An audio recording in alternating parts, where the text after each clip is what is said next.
नाज़रीन अस्सलाम वालेकुम। नाज़रीन, बात तो हम करेंगे पाकिस्तान की दाखिली सियासत की, जहाँ PMLN जिससे खासी शिकस्त का सामना हुआ आज़ाद कश्मीर के इंतखाबात में, उसने बाकी रिगिंग के इल्ज़ामात के साथ साथ अब ये इल्ज़ाम भी लगा दिया है कि PTI की कामयाबी जो है आज़ाद कश्मीर के इलेक्शन में, ये एक बैनुल अक़वामी साजिश है और इसमें एक बैनुल अक़वामी साजिश की गई है पाकिस्तान के ख़िलाफ़। किस किस्म के इल्ज़ामात है, इसका मकसद क्या है, क्या कहना चाहती है नून लीग, इस हवाले से भी हम बात करेंगे। लेकिन सबसे पहले थोड़ा सा नज़र इस चीज़ पर दौड़ाएँ कि गुज़श्ता शब की बारिश के बाद इस्लामाबाद में जिस किस्म की तबाहकारी जो है वो देखने में आई, जहाँ पर ना सिर्फ इस्लामाबाद का एक पूरा सेक्टर E11 जो है वो उसमें सैलाब आ गया, गाड़ियाँ वहाँ पे बह रही थीं, कारोबार लोगों के तबाह हो गए, घरों के अंदर पानी दाखिल हो गया।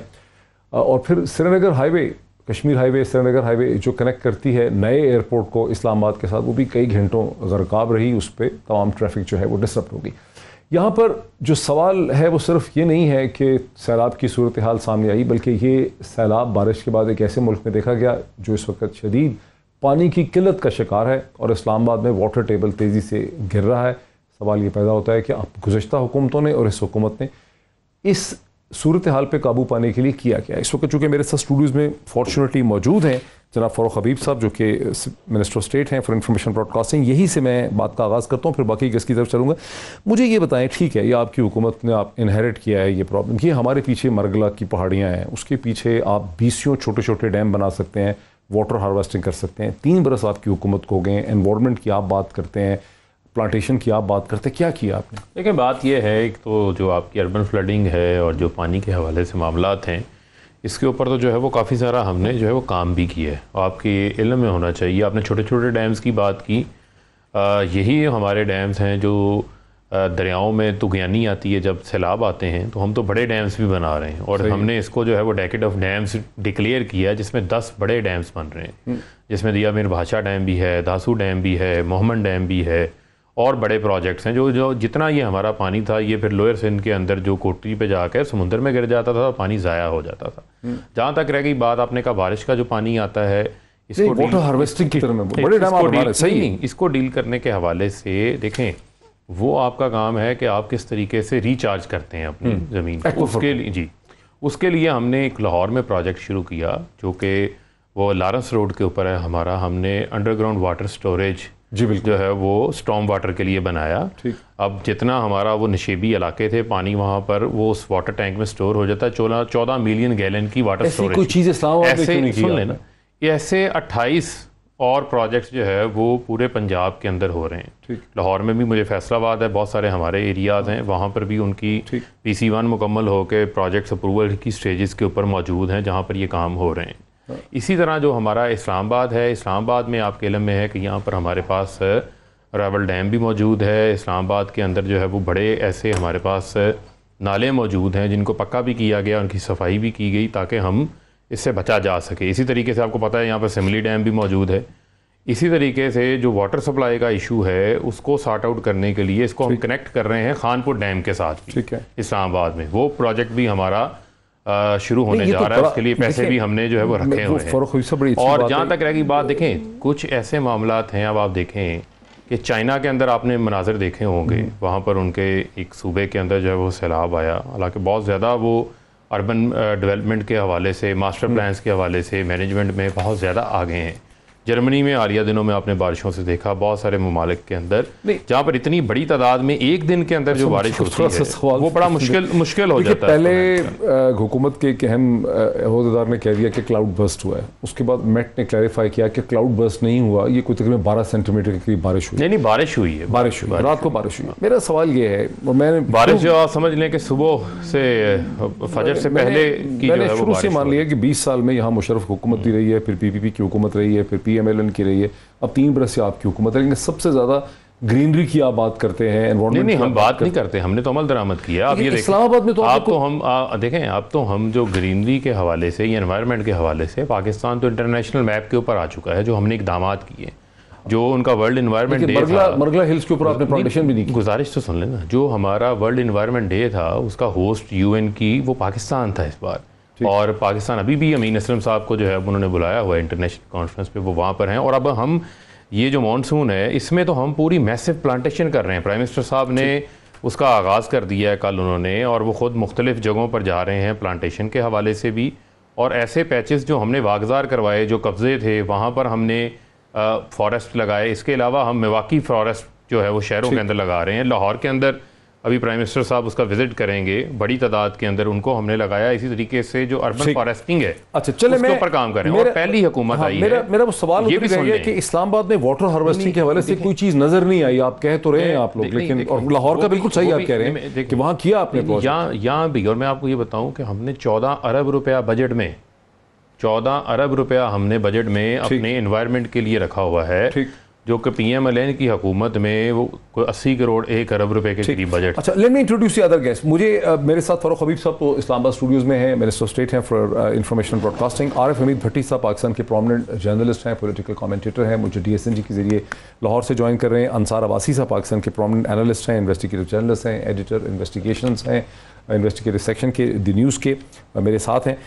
Very warm welcome to all my guest once again. सबसे पहले मैं आपको, अंसार अब्बासी साहब, आरिफ हमीद भट्टी साहब, मैं आपको एहसन इकबाल साहब ने आज़ाद कश्मीर के इलेक्शन के हवाले से जिस किस्म के इल्ज़ामात लगा दिए हैं तहरीक इंसाफ और फेडरल गवर्नमेंट, वो मैं सुनाना चाहता हूँ। ज़रा प्रोफेसर साहब सुनाइए।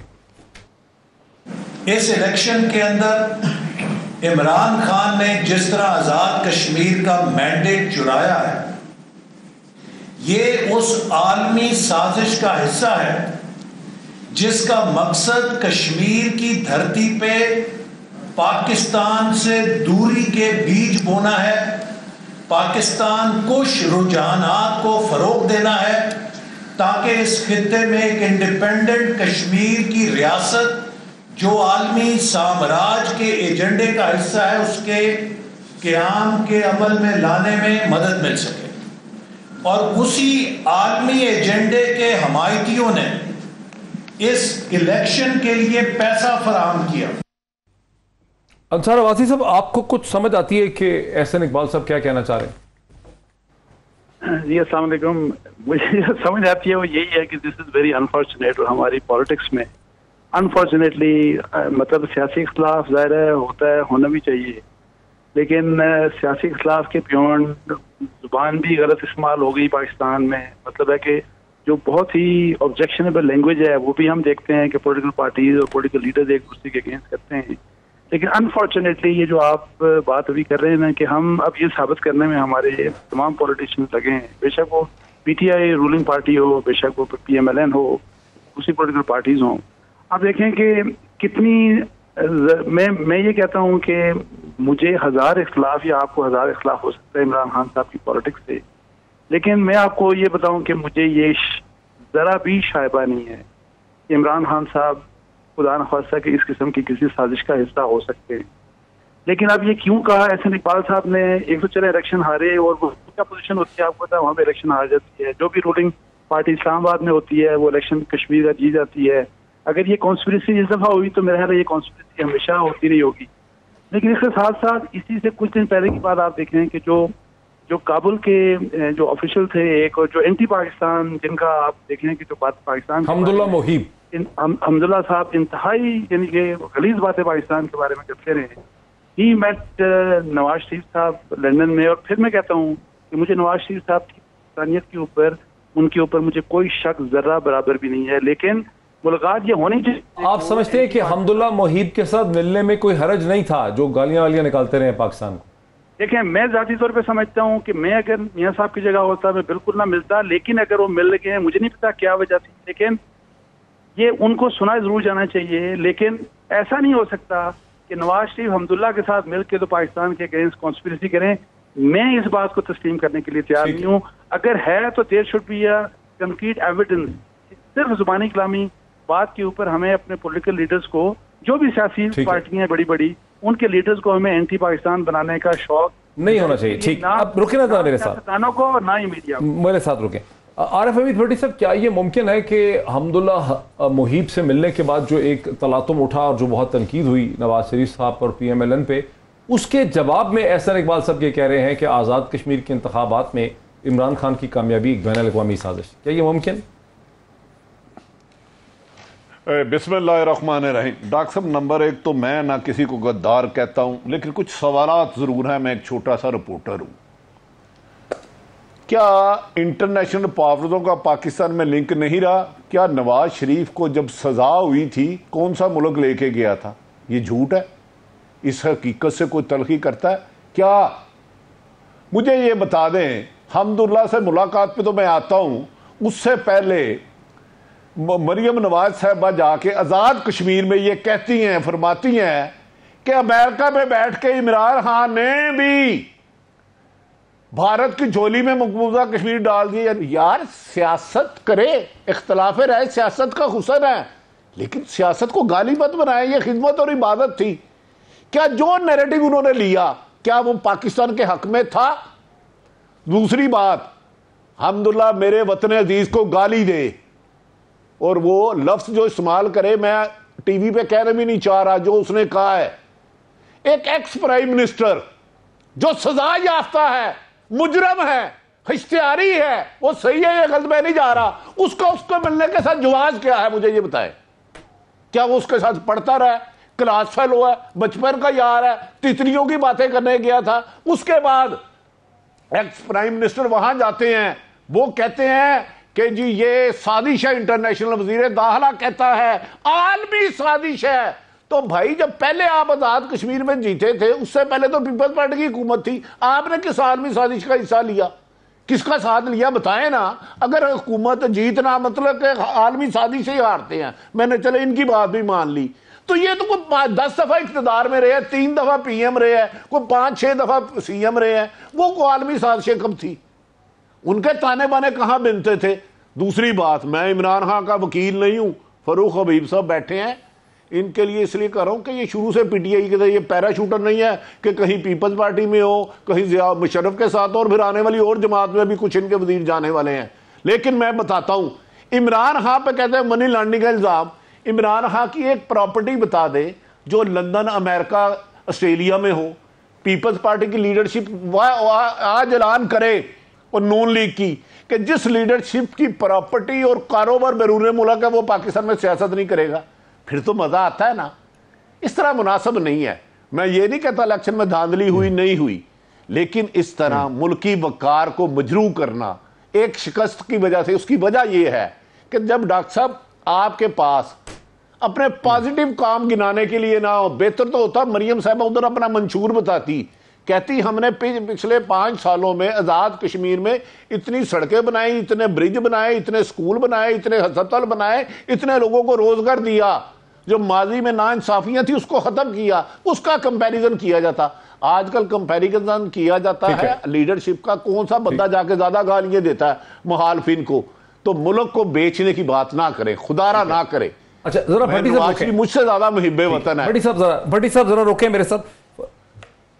ठीक, फरूक हबीब साहब, हम नहीं कहते कि नवाज शरीफ साहब जो हैं वो मुहिब्बे वतन नहीं है और उनको गद्दार कहना भी गलत है, लेकिन क्या हुकूमत ने इस चीज़ का कन्वे किया है अपना डिस्प्लेजर PMLN को ऑफिशियली तौर पर कि एक एक्स प्राइम मिनिस्टर की हैसियत से उन्हें ये जो मुहिब है, हमदुल्ला मुहिब है, इसे मिलके नवाज शरीफ साहब ने उसको लेजिटिमेसी दे दी? देखिए बात यह है कि उसका तो अनऑफिशियल, उसका तो गवर्नमेंट ने ऑफिशियली बाइकआउट किया हुआ है। जो भी भट्टी साहब बात कर रहे थे, सबको पता है क्या अल्फाज उसने इस्तेमाल किए, हम अपनी ज़ुबानों से दोहरा कर उसको अहमियत नहीं देना चाहते।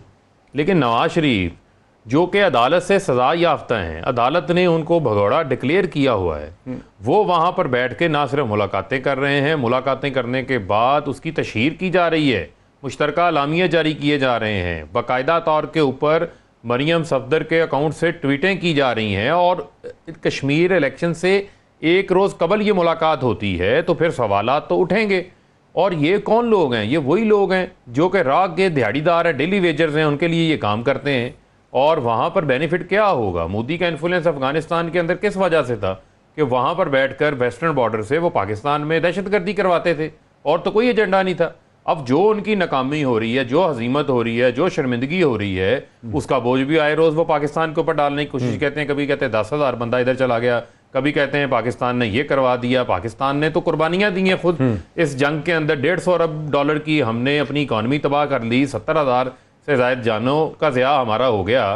तो नवाज शरीफ ने ना उसका कोई जारी किया गया कि क्या बात हुई, किस तरह बात हुई, कोई सिलसिला नहीं था। और बाकायदा तौर के ऊपर उस मुलाकात का दिफा किया जाता रहा, जब पता भी चल गया, अगर फर्ज करें ये माने के कहते हैं हमें नहीं पता उसने क्या बात की थी, क्या बयान दिया था, स्टेटमेंट भी दे दिया, जबकि वो हर जगह पे चला, फिर भी ढटाई से उसके ऊपर कायम रहे। फिर दूसरी जानिब जाते हैं कश्मीर में, और भाई आप कश्मीर में जा रहे हैं तो आपका साबका वजीर आजम राजा फारूक हैदर, जो भी वजीर आजम जब तक हलफ नहीं उठा लेते, वो कहते हैं कश्मीरियों की सोच गुलामाना है। वो भाई क्या बुरहान वानी की सोच गुलामाना थी, मीर वाइद उमर फारूक की, सैयद अली गिलानी की, आसिया अंदराबी की, यासीन मलिक की, जिन्होंने कुर्बानियाँ दी हैं। वहाँ पर कई जो हज़ारों माओं के लाल जो हैं वो शहीद हो गए हैं कश्मीर की आज़ादी के लिए, आप उनको गुलाम कह रहे हैं। इसी सोच को तो उन्होंने रिजेक्ट किया। इनकी सारी कैंपेन नफरत की बुनियाद के ऊपर थी। आज उसको छुपाने के लिए ये जब नून लीग जीत जाती है तो वो जनाब वोट को इज्जत दो हो जाता है, जब हार जाती है तो आलमी साजिश बन जाती है, जब हार जाती है तो वो शिकस्त नजर आना शुरू हो जाती है। आलमी साजिश क्या थी? ये शख्स जो बात कर रहा था ये खुद इस मुल्क का वजीर दाखिला था, मनसूबा बंदी का भी वजीर था, इकामा ये गैर मुल्क का लेके बैठा हुआ था। ख्वाजा आसिफ गैर मुल्क का इकामा लेके बैठे हुए थे, इनके अपने वजीर आजम गैर मुल्क का इकामा लेके बैठे हुए थे, जायदादें इनकी मुल्क से बाहर थी।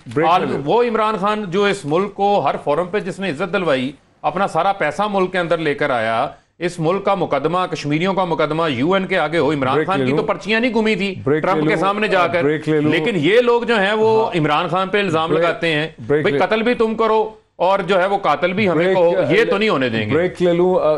धांधली का इल्जाम लगाना जो है इलेक्शन के बाद तो समझ आता है हुकूमत पे, लेकिन आलमी साजिश का इल्जाम लगाना जो है, जो एहसन इकबाल साहब ने कहा, वो बात खासी अजीब लगी है। ब्रेक लेते हैं, ब्रेक के बाद बात को आगे बढ़ाते हैं। नाज़रीन, पंजाब में सियालकोट में PP 38 जो है, जो प्रोविंशियल सीट है, जहां PMLN के जो इलेक्टेड नुमाइंदे थे उनकी वफात के नतीजे में वहां पर बाई इलेक्शन हो रहे हैं। उन बाई इलेक्शन के जो नताइज हमारे सामने आ रहे हैं वो खासे दिलचस्प हैं। उसमें एक नया ट्रेंड हमारे सामने आ रहा है। अब तक के जो 112 जो पोलिंग स्टेशन हैं उसका जो नतीजा आया है 165 में से, उसमें PTI के 43,000 और PMLN के 38,000 के करीब वोट सामने है। यानी यूँ PTI के कैंडिडेट को 5,000 वोटों की सबकत हासिल है। क्या यहाँ पर हम एक पंजाब की सियासत का ट्रेंड बदलते हुए देख रहे हैं?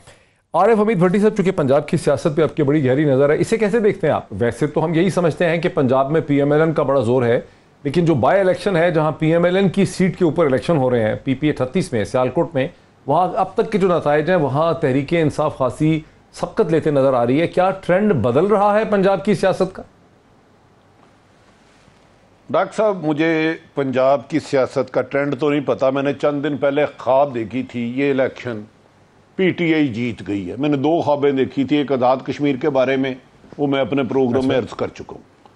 इस हलके में ये खुश अख्तर सुबानी थे वजीर जेल खानाजात, मैं और वो क्लास फेलो थे, वो बेचारे फौत हो गए, उनका भाई लड़ा। इधर अख्तर वरियो रहे, ये पिछले कोई 10-12 इलेक्शनों से वो जीतते नहीं हैं।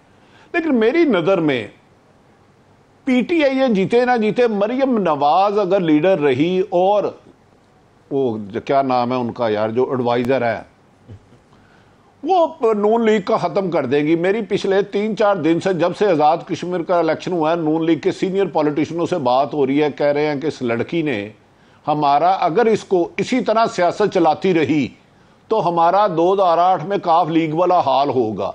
जो नैरेटिव लेके ये चलती है, मोहतरमा मरियम नवाज साहब के बारे में कह रहे थे कि इसने उधर ना इलेक्शन की स्ट्रेटेजी बनाई, ना हिकमत अमली बनाई, इलेक्शन लड़ना कैसे है, सिर्फ इमरान खान को गालियां देने पे जोर दिया। और ये जो हलका है, ये अमूमन माजी में तो, अगर मैं, क्योंकि इस हलके में मैं गया भी हुआ हूँ, जानता भी हूँ, लेकिन ख्वाब आपको पता है कभी कभार, कभी एक दफ़ा मुझे याद है, आज भी एक MNA तो नहीं है, एडवाइज़र हैं, तो उन्होंने एक दफ़ा बशरफ दौर में रात को मेरी 2:30 बजे बात हुई, कहते यार मैं हार के सो रहा हूँ। अगले दिन सुना तो वो जीत गए थे। तो आज ये मेरा ख्याल है सलीम सार साहब के बेटे 5,000 वोटों से आगे जा रहे हैं, क्योंकि अब मरियम को कोरोना हो गया। हमजा स्ट्रेटेजी बेहतर जानता है इलेक्शन की, शहबाज शरीफ साहब बहुत बेहतर जानते हैं, वो वार्ड वाइज जिम्मेदारी देते थे। अब ये PTI ने काम किया है कि वार्ड वाइज लोगों को जिम्मेदारी दी कि फरूख हबीब का जानने वाला आप जाओ, और नून लीग के बयानिए ने, मरियम के बयानिए ने, अगर ऐसा ही रहा तो मैं आपको यकीन से कह रहा हूँ ये नून लीग तकसीम हो जाएगी। मैं शीन नून नहीं कह रहा, मुझे नहीं पता, लेकिन मुस्लिम लीग नून के 6 अहम तरीन सीनियर जो कमो बेशतर 5 दफा MNA रहे हैं, उन्होंने नवाज शरीफ साहब को आज़ाद कश्मीर के इलेक्शन के बाद कहा है कि अगर आपने कल की बच्ची को बाग डोर देनी है जो पार्टी की ना हमसे मुशावरत करती है, हमें डिग्रेड करती है, नए बंदों को साथ लेके जाती है, तो इस तरह हम ज़्यादा देर नहीं चल सकते। तो ये अब शहबाज शरीफ को फैसला करना है कि बज़ाहिर और कागजों में वो मुस्लिम लीग नून के सरबराह है। अगर सियालकोट की सीट हार रहा, मेरी नज़र में ये आज़ाद कश्मीर से बुरा रिजल्ट है। आज़ाद कश्मीर में तो हमेशा जिसकी वफाक में हुकूमत होती थी वो जीत जाते थे। अच्छा, ये जरा रोके का छिक्का होगा या मेरे ख्वाब की थोड़ा सा कोई लिंक होगा, वो मुझे जरा रोके। अंसार अब्बासी साहब, PTI की बड़ी कामयाबी होगी। हाँ, अंसार अब्बासी साहब, क्या आप इससे इत्तफाक करते हैं कि मरियम नवाज साहिबा की गैर दानिशमंदाना जो हिकमत अमली है, जो सिर्फ रेटरिक पे मबनी है, उसने नून लीग की किस्मत और उसकी जो कश्ती है उसकी खासे भंवर में डाल दी?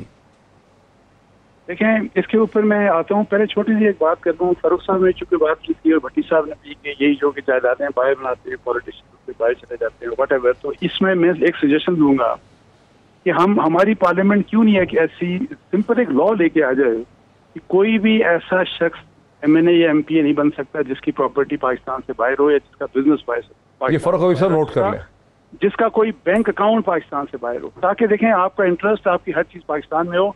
और अनफॉर्चुनेटली मुख्तलिफ पोलिटिकल पार्टीज के लोगों की यही चीजें बाहर हैं, पैसा भी बाहर है, जायदादें भी बाहर है। ये तो एक मेरा एक तजवीज। लेकिन दूसरी बात आपने की, देखें रीजन जो भी भट्टी साहब ने बताए हैं, but I tend to agree with him. मेरी जाती राय में ये पॉलिटिक्स क्राउड आपको तो पुल करके दे देगी, ठीक है। क्राउड पुल तो जो है वो ज़ाहिर जहाँ जाती है मरियम साहिबा, वहाँ पे जलसे भी बड़े होते हैं।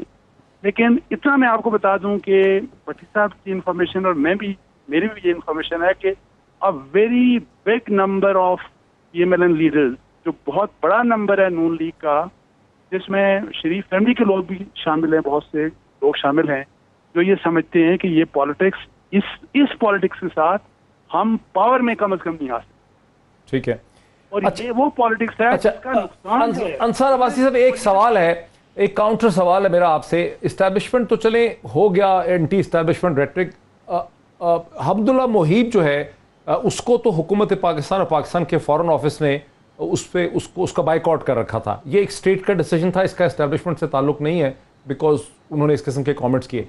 As ex prime minister of Pakistan, मैं मानता हूं कि हमें किसी को गद्दार नहीं कहना चाहिए, लेकिन नवाज शरीफ साहब का अब्दुल्ला मोहीब को मिलना उसके कमेंट्स को, उसके पूरे बिहेवियर को लेजिटिमाइज करता है।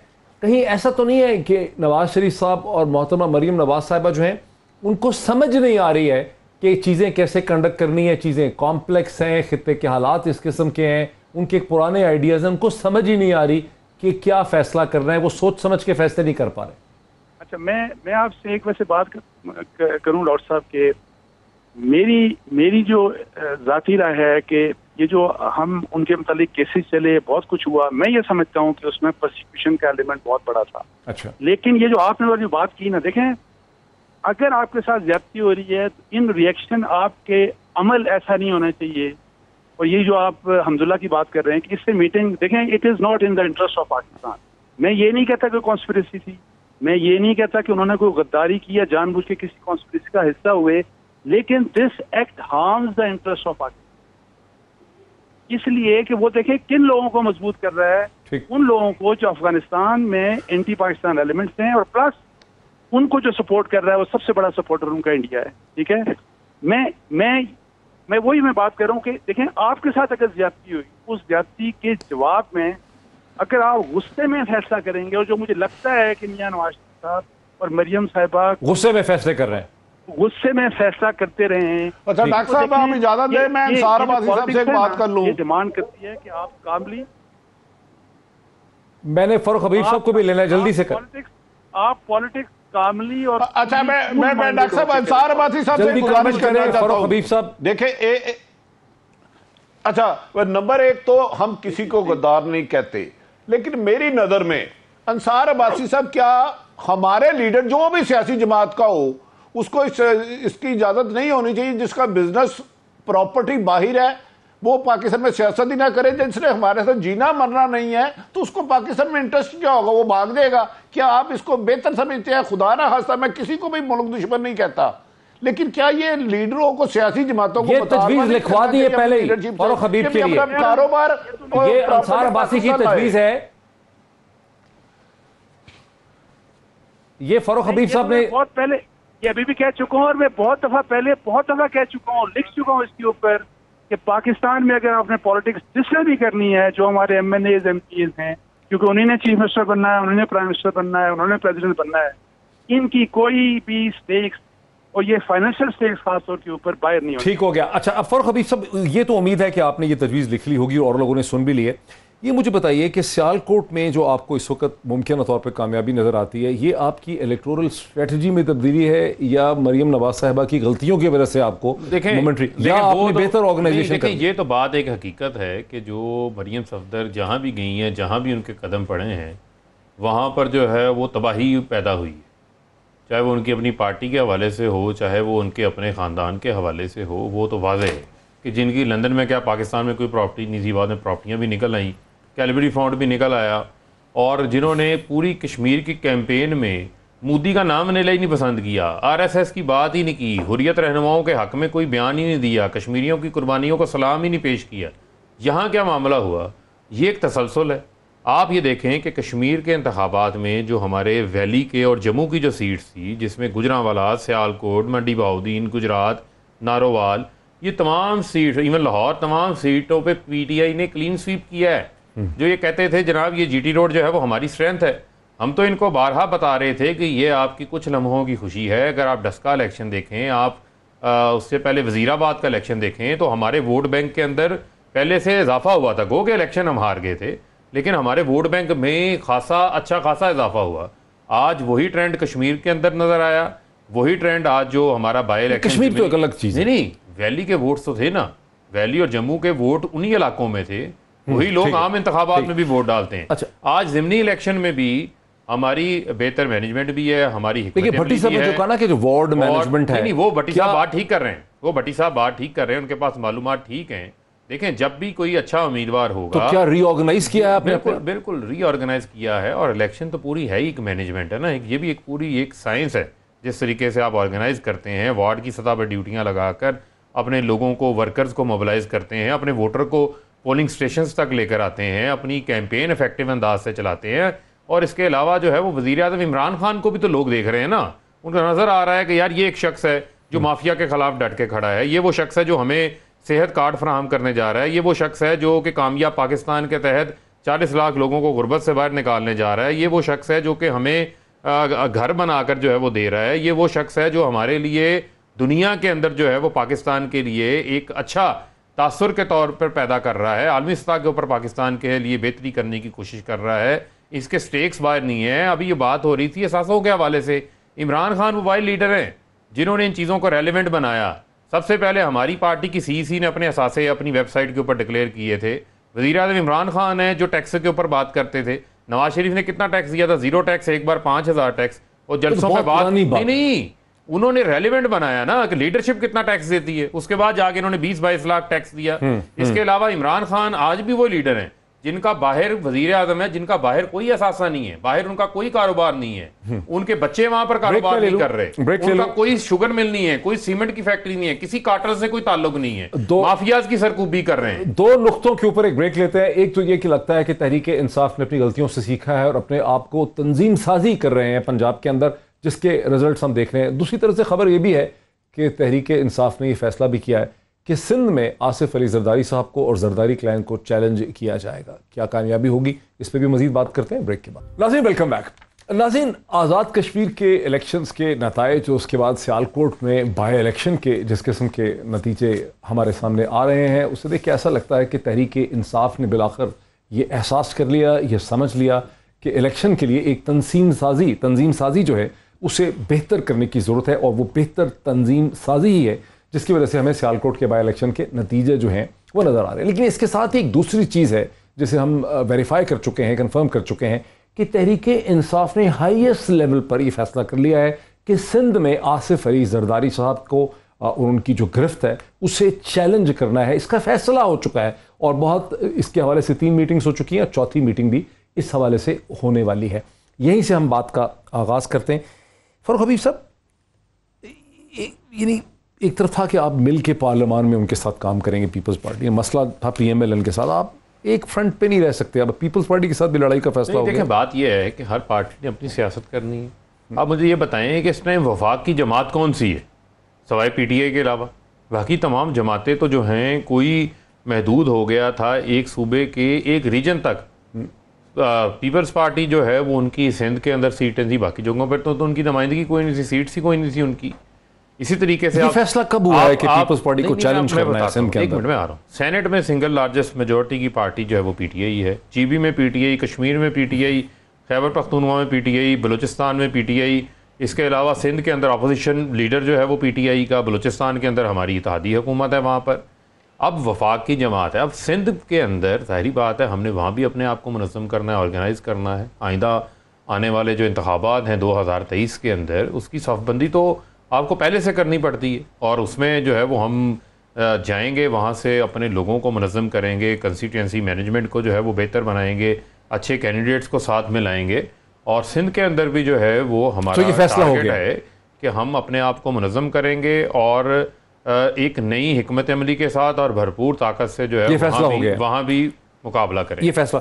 अंसार अब्बासी साहब, आपको शायद याद होगा कि 2007 में जब चार्टर डेमोक्रेसी हुआ उसके बाद से एक तासुर चला आ रहा है, इंप्रेशन चला आ रहा है, कोई कंफर्म डॉक्यूमेंट तो हमने नहीं देखा, कि नवाज शरीफ साहब ने असूली तौर पे फैसला किया कि पीपल्स पार्टी को सिंध के स्ट्रॉन्ग होल्ड में चैलेंज नहीं किया जाएगा, जिसके नतीजे में कभी कोई कोशिश सीरियसली की ही नहीं गई। दर हकीकत नवाज शरीफ साहब ने समझा कि पीपल्स पार्टी और PMLN मिल के उनका जो बामी दुश्मन है या मुकाबला है वो इस्टेब्लिशमेंट के साथ है। आप समझते हैं कि इमरान खान साहब जो हैं उन्होंने उस रवायत और उस ट्रेडिशन को फाइनली ये तोड़ने में कामयाब हो जाएंगे और सिंध में जाकर चैलेंज करेंगे आसिफ अली जरदारी साहब? देखें, मेरा ख्याल है कि पहले भी ये कोशिश थी PTI की और मेरा तो ख्याल है कि PMLN की भी कोशिश थी, लेकिन जो डायनेमिक्स हैं सिंध के और इंटीरियर सिंध के खास तौर के ऊपर, वहाँ पे सबको पता है कि जो गवर्नेंस के लिहाज से और फिर जो करप्शन है, ये दोनों इश्यूज बड़े सीरियस हैं, बैड गवर्नेंस के और करप्शन के। और इसको ख़ास तौर पे जब से जरदारी साहब जब से कमान कर रहे हैं पाकिस्तान पीपल्स पार्टी की, उसके बाद तो इन दोनों चीज़ों की मतलब बैड गवर्नेंस की भी और करप्शन की भी जो भी लिमिट्स हैं वो तमाम लिमिट्स क्रॉस हुई।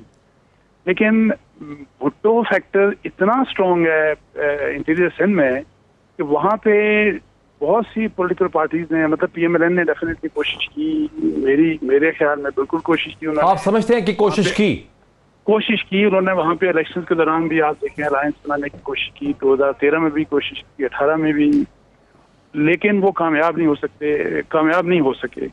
अब क्या PTI कामयाब होगी कि नहीं होगी, ये बड़ा डिफिकल्ट क्वेश्चन है कि क्या वो माइंडसेट चेंज कर पाएगी कि नहीं कर पाएगी, कितनी ज्यादा इनकी वहाँ पे जो अपनी तंजीम साजी है कितनी मजबूत है वहाँ पे। लेकिन एक बात है कि अर्बन में, कराची में जो PTI का वोटर है या जिन लोगों ने PTI को वोट दिया, वो काफी बड़ी तादाद में लोग डिसअपॉइंटेड हैं वहाँ पे। ये नहीं कि पाकिस्तान पीपल्स पार्टी की गवर्नमेंट बहुत जबरदस्त है, नॉट एट ऑल, इस वजह से कि जो एक्सपेक्टेशन थी गवर्नमेंट से वो एक्सपेक्टेशन पूरी। भट्टी साहब, हमारी रहनुमाई फरमाए, क्या तहरीके इंसाफ, कुछ हफ्ते पहले तक तो ऐसे लगता था कि पीपल्स पार्टी एक कैंडिडेट है एक मखलूत हुकूमत बनाने के लिए 2023 के इंतखाबात में, अब ऐसा लग रहा है कि तहरीके इंसाफ ने ताकुब करना शुरू कर दिया है उनके स्ट्रॉन्ग होल्ड में, उनका PPP का।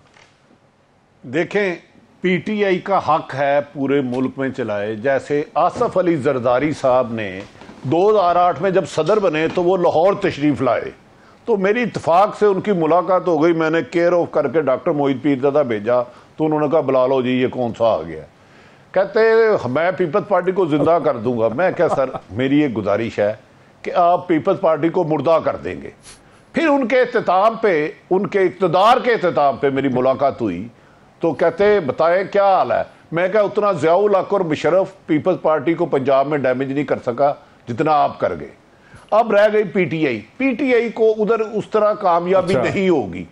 एक कड़वा सच है, अभी फरूख हबीब मेरा छोटा भाई है, इन्हें ताकतवर हल्कों की वहां सपोर्ट नहीं होगी, क्योंकि वो डील आसिफ अली जरदारी साहब की सिंध की हद तक एग्रीमेंट हो चुका कि सिंध में उन्हें डिस्टर्ब नहीं किया जाएगा।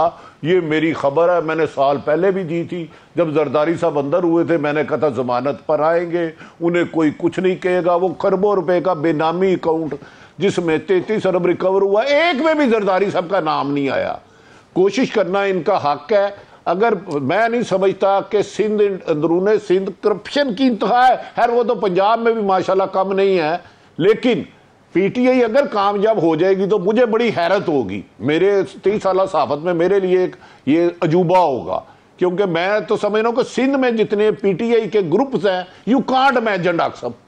इनकी जो इलेक्शन पिछले दिनों वो एक हारे हैं कि वो जो इनकी 5वें नंबर पे आए, उसकी जिंदा मिसाल है। और खासकर यकीनी बात है हमारे मुल्क में इंटरफेरेंस तो नहीं होती, लेकिन ताकतवर हल्के इनको वहां वो सपोर्ट नहीं दे पाएंगे। 30-35 सेकंड रह गए हैं फारूक हबीब साहब, ये तो सारा थीसिस ही भट्टी साहब ने आपका खराब कर दिया तहरीक इंसाफ का। Quick response. देखिए भट्टी साहब का एक अपना व्यू पॉइंट है और एक वो अपने व्यू पॉइंट देने के अंदर आज़ाद हैं, लेकिन जारी बात है पॉलिटिकल पार्टी है, पॉलिटिकल पार्टी अपनी हिकमत अमली बनाती है और हमारा भी पूरा राइट है कि हम सिंध के अंदर जाएं। मैं समझता हूं कि सिंध की आवाम का इत्तेसाल बहुत किया गया है, वहाँ पे बहुत बड़ा गैप है और सिंध की आवाम का जो उनकी नब्ज़ के ऊपर हाथ रखा जाएगा तो वो रिस्पांस देंगे। जो लाकानूनियत वहाँ पर है, अंधेड़ नगरी चौपट राज वहाँ पर कायम है, जो करप्शन की गंगा वहाँ पर बह रही है, वहाँ पर हम अपनी सफबंदी भी कर रहे हैं, इलेक्टेबल्स को भी साथ जोड़ेंगे, वहाँ के आम हारी की जो मामलात हैं, मसाइल हैं, उसके ऊपर भी हाथ रखेंगे। तो मैं समझता हूँ कि सिंध के लोग इमरान खान को वहाँ भी लबैक कोशिश जरूर करेंगे। वक्त मेरा ख़त्म हो गया। फारूक हबीब साहब का, आरिफ हमीद भट्टी साहब का, अंसार अवासी साहब का बहुत शुक्रिया आज की इस बहस में। बात यहाँ पर ख़त्म होती है कि सिंध जो है वहाँ पीपल्स पार्टी की गिरफ्त बड़ी मजबूत है। कोशिश ज़रूर लगता है कर रही है तहरीक इंसाफ, लेकिन कामयाबी की कोई उम्मीद अभी हमें नज़र खास आ नहीं रही। आज इतना ही, फिर आपसे मुलाकात होती है। बहुत शुक्रिया।